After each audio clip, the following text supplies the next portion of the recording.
Hello दोस्तों, मैं हूं करियर काउंसलर सोनिया और आज हम समझने वाले हैं कि कॉर्पोरेट लॉयर कैसे बना जाता है। कॉर्पोरेट लॉयर क्या होता है, उसकी रिस्पॉन्सिबिलिटीज क्या होती है, उस प्रोफेशन में कैसे जाया जा सकता है और जनरली लॉ में करियर कैसे बनाते हैं। एंट्रेंस एग्जाम्स कौन सी है, कॉलेजेस कौन से हैं, एंट्रेंस एग्जाम्स के लिए सब्जेक्ट्स कौन से होते हैं, ये एग्जाम्स कितनी बार होती है, 10th 12th और ग्रेजुएशन के बाद लॉयर कैसे बना जा सकता है और एक कॉर्पोरेट लॉयर की सैलरीज क्या हो सकती है, कितना एक कॉर्पोरेट लॉयर कमा सकता है। तो ये सब हम जानेंगे, इसलिए बने रहिए आखिर तक। मगर आगे जाने से पहले चैनल को सब्सक्राइब कीजिए, वीडियो को लाइक और शेयर करना मत। दोस्तों, जैसे जैसे इंडिया प्रोग्रेस कर रहा है, ज्यादा से ज्यादा बिजनेसेस बढ़ रहे हैं, ज्यादा एम्प्लॉयमेंट क्रिएट हो रही है और ऐसे माहौल में कॉर्पोरेट लॉयर की डिमांड पहले से कई ज्यादा आज बढ़ी हुई है।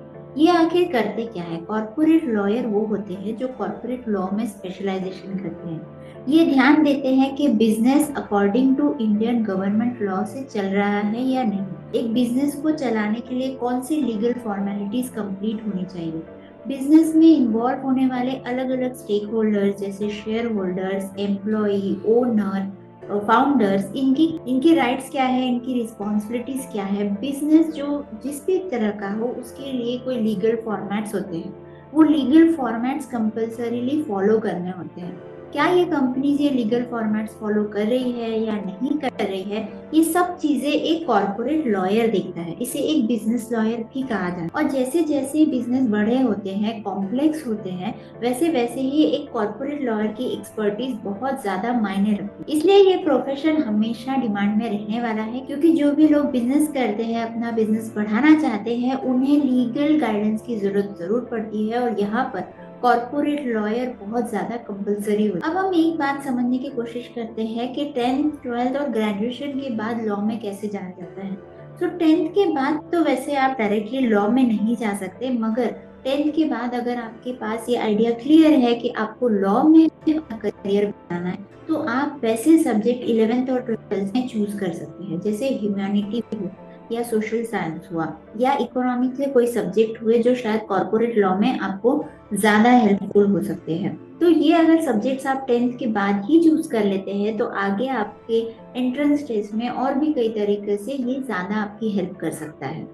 अगर आप 12th को कॉमर्स, आर्ट या साइंस किसी भी स्ट्रीम से कर रहे हैं तो कोई प्रॉब्लम नहीं है, आप 12th के बाद भी लॉ में जा सकते हैं। उसके बाद लॉ में जाने के लिए या तो आप डायरेक्ट एलएलबी में एडमिशन ले सकते हैं, या फिर आप किसी भी स्ट्रीम से ग्रेजुएशन करने के बाद 3 साल का एलएलबी कर सकते हैं। कई सारे इंस्टीट्यूट्स होते हैं जो इंटीग्रेटेड डिग्री भी प्रोवाइड करते हैं, जिसमें बीए एलएलबी होता है।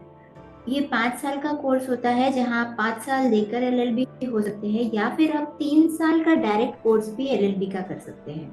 या फिर अगर आप ऑलरेडी ग्रेजुएशन में हैं, जैसे BA, BSc, BCom, BBA, anything, तो भी आप ये ग्रेजुएशन कंप्लीट करने के बाद एलएलबी में एडमिशन ले सकते हैं, जो उसके आगे 3 साल का होगा। मगर ये एलएलबी में एडमिशन लेना इतना स्ट्रेट फॉरवर्ड नहीं है। इसके लिए कई एंट्रेंस एग्जाम्स है, जैसे सीएलएटी, कॉमन लॉ एडमिशन टेस्ट। ये सबसे ज्यादा एक्सेप्टेड और वाइड स्प्रेड एग्जाम है। वहाँ एक और एग्जाम होती है जिसे कहा जाता है all India law entrance test, और ये specially national university of Delhi के लिए दी जाती है। ये वहां पर एक्सेप्ट। दोस्तों, लॉ में एक और कॉलेज है जो बहुत ही वेल रेप्यूटेड है, वो है सिम्बायोसिस का पुणे कैंपस। जी हाँ, वैसे तो इसके 4 कैंपसेस है, मगर पुणे का जो है वो सबसे बेस्ट है। और इसके लिए एक अलग एग्जाम होती है जो है SLAT। ये एंट्रेंस एग्जाम पास करने के बाद आपको सिम्बायोसिस पुणे में एडमिशन मिल सकता है।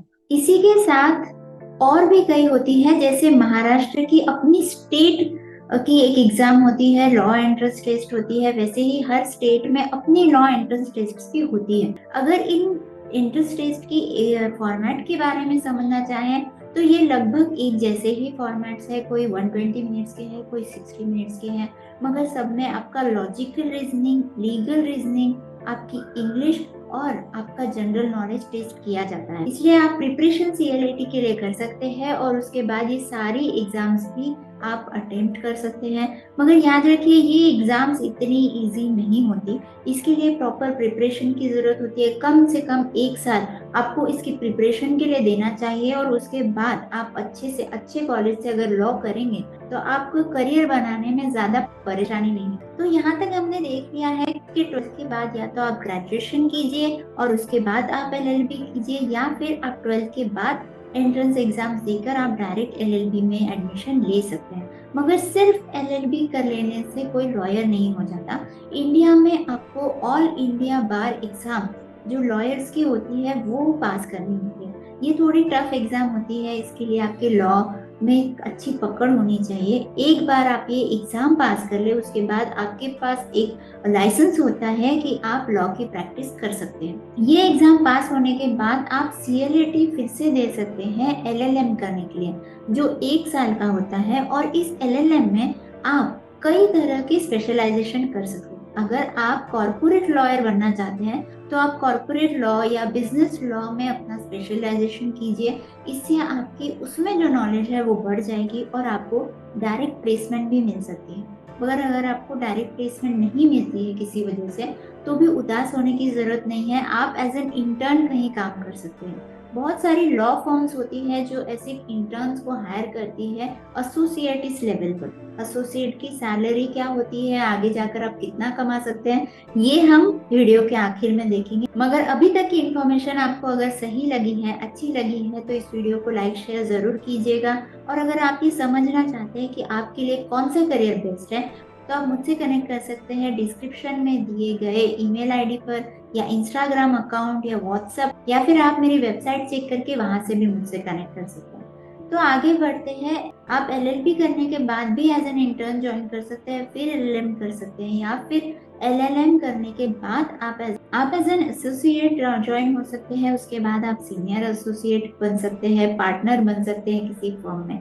अगर आप चाहें तो अपनी पर्सनल कंसल्टेंसी भी शुरू कर सकते हैं और पर्सनल गाइडेंस दे सकते हैं लोगों को, क्योंकि बिजनेस में अलग अलग लेवल पर इन कॉर्पोरेट लॉयर्स की जरूरत पड़ती है। कोई ऑर्गेनाइजेशंस होती है जो कि बहुत बड़ी होती है, तो ये फुल टाइम कॉर्पोरेट लॉयर्स अपने ऑफिस में भी अपॉइंट करते हैं। ऐसी भी अपॉर्चुनिटीज आप देख सकते हैं। मगर अगर हम सैलरीज और कमाई की बात करें, तो ये सबसे ज्यादा होती है जो अपने प्राइवेट कंसल्टेंसी करते हैं। जी हाँ, अगर आपके पास स्किल्स हैं, अगर आप एक्सपीरियंस्ड हो, अगर आपके प्रूवन ट्रैक रिकॉर्ड्स है, तो आप कंसल्टेंसी के मुंह मांगे पैसे चार्ज कर सकते हैं। लाखों से लोग इसमें चार्ज करते हैं और कमाते हैं। अगर आप सैलरी की बात करें तो 3 से 6 लाख तक की स्टार्टिंग सैलरी होती है, मगर इसे कोई अपर एंड नहीं है। लॉ एक ऐसा लुक्रेटिव करियर है जहां पर आप 40 से 50 लाख भी कमा सकते हैं। मगर याद रखिए इसके लिए जरूरत पड़ती है स्किल्स की, हार्डवर्क की, पेशेंस की और परसिवरेंस की। तो ये स्किल्स भी आपको डेवलप करनी होगी, आपको लॉ में अपनी पकड़ बनानी होगी। मगर अगर सबसे इम्पोर्टेंट स्किल की बात करें तो वो है रिसर्च स्किल। जी हाँ, अगर आपकी रिसर्च स्किल अच्छी है तो आप एक बहुत अच्छे लॉयर बन सकते हैं। और लॉ के जो प्रॉब्लम्स होते हैं या बिजनेस के जो प्रॉब्लम्स होते हैं वो बहुत ही कॉम्प्लेक्स होते हैं। तो एक लॉयर की अगर रिसर्चिंग स्किल्स अच्छी हो तो वो अपने क्लाइंट्स को सबसे ज्यादा हेल्प कर सकते हैं, उनके प्रॉब्लम्स को समझकर सॉल्व कर सकते हैं। दोस्तों, तो ये था कॉर्पोरेट लॉयर के बारे में। मगर ऐसे बहुत सारे प्रोफेशंस है, करियर्स है, जो आपको एक सेटिस्फैक्ट्री लाइफ और करियर दे सकते हैं। अगर आप किसी स्पेशल करियर के बारे में जानना चाहते हैं तो कमेंट्स में जरूर बताइए। मिलते हैं अगले वीडियो।